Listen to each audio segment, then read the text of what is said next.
खोल दे पंख मेरे कहता है परिंदा, अभी और उड़ान बाकी है। ज़मीन नहीं है मंजिल मेरी, अभी पूरा आसमान बाकी है। नमस्कार दोस्तों, आप सभी का स्वागत है आपके अपने YouTube चैनल ज्ञान स्टडी LMP पर। दोस्तों, आज हम लोग मैथ में लाभ और हानि के सवाल लगाएंगे। अगर अभी तक आपने चैनल को सब्सक्राइब नहीं किया है तो चैनल को सब्सक्राइब कर लें, जिससे आपको नई वीडियो की जानकारी प्राप्त होती रहे।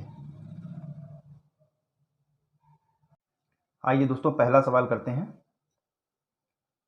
एक वस्तु का मूल्य 500 रुपये है तथा उसका विक्रय मूल्य 300 रुपये है, तो दुकानदार को कितने प्रतिशत की हानि हुई?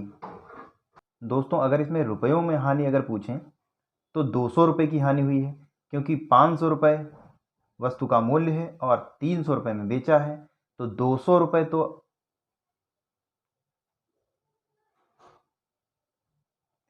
200 रुपये की हानि हुई। तो दोस्तों 200 को हम ऊपर रखेंगे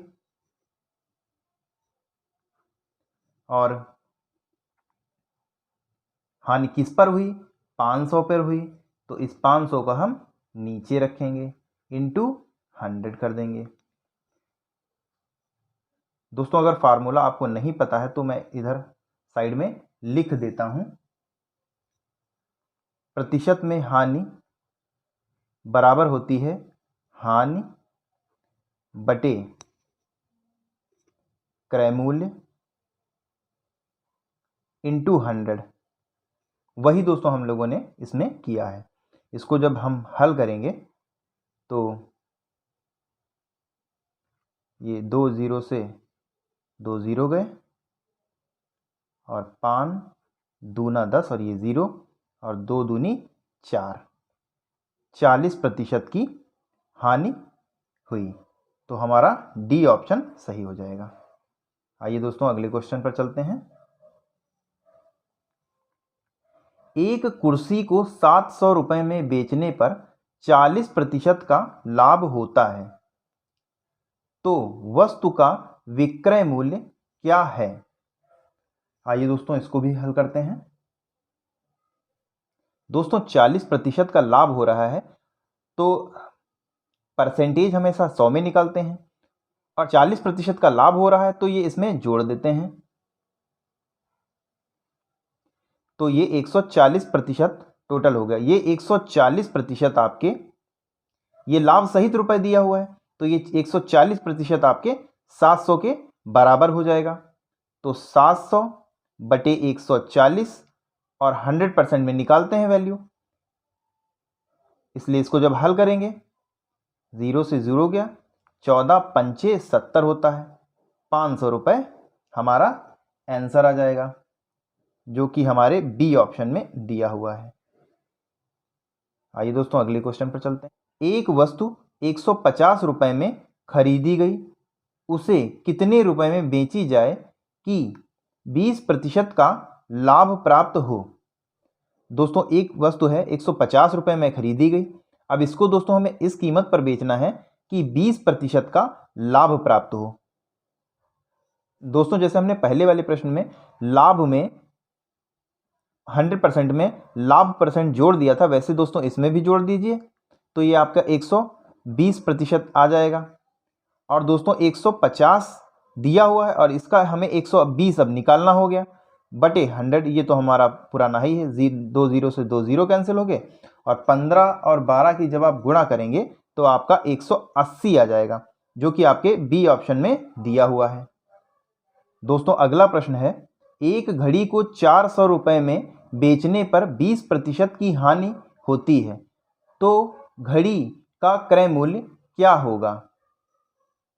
दोस्तों, परसेंटेज वैल्यू हमेशा 100 में निकाली जाती है, और 20% का लॉस हो रहा है।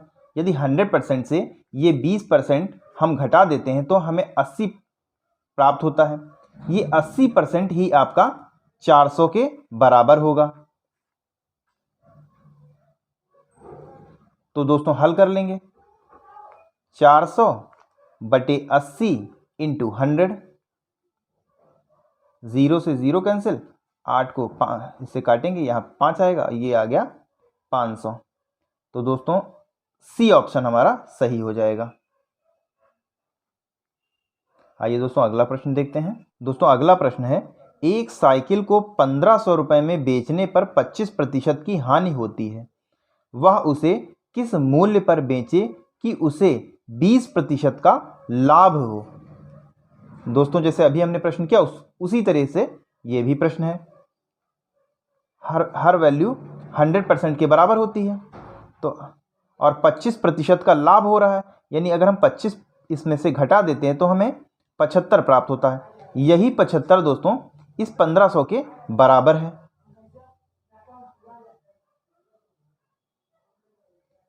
तो दोस्तों इसको 1500 अपॉन 75 इंटू, दोस्तों अब हमें कह रहा है 20% का लाभ प्राप्त हो। अगर हमें एग्जैक्ट वैल्यू निकालनी हो तो 100 से गुणा कर देंगे, लेकिन हमें 20% का लाभ के लिए पूछा गया है। तो जैसे हमने पिछले सवाल में किया था, 100 में लाभ प्रतिशत जोड़ दिया था, तो वही इसमें भी जोड़ देते हैं, तो ये 120 आपका आएगा। इसको ही यहाँ पे हम डायरेक्ट गुणा कर देंगे और हमारा आंसर आ जाएगा। दोस्तों इसको जब हम हल करेंगे तो 75 2 बार में 150 हो जाएगा और ये 0 आएगा, और 12 दूना 24 और ये 2 0, ये 2400 आपका आ जाएगा, जो कि हमारे ए ऑप्शन में दिया हुआ है। किसी वस्तु को 5% की हानि पर बेचने की अपेक्षा 10% लाभ पर बेचा जाए तो दुकानदार को 75 रुपये अधिक मिलते हैं, तो वस्तु का क्रय मूल्य कितना होगा। दोस्तों कह रहा है 5% पर हानि के बजाय 10% लाभ पर जब बेचा जाता है तो उसे 75 रुपये प्राप्त होते हैं, यानी 5% हानि वाले मूल्य से जब 10% लाभ वाले मूल्य पर बेचा जा रहा है तो उसको पुराने मूल्य से नए मूल्य में 75 रुपये ज़्यादा हो रहे हैं। तो ऐसे प्रश्नों में दोस्तों जब लाभ और हानि दोनों दे दिया जाए तो दोनों को जोड़ देते हैं, अधिक वाले मूल्य से भाग देते हैं और 100 से गुणा कर देते हैं। आइए देखते हैं दोस्तों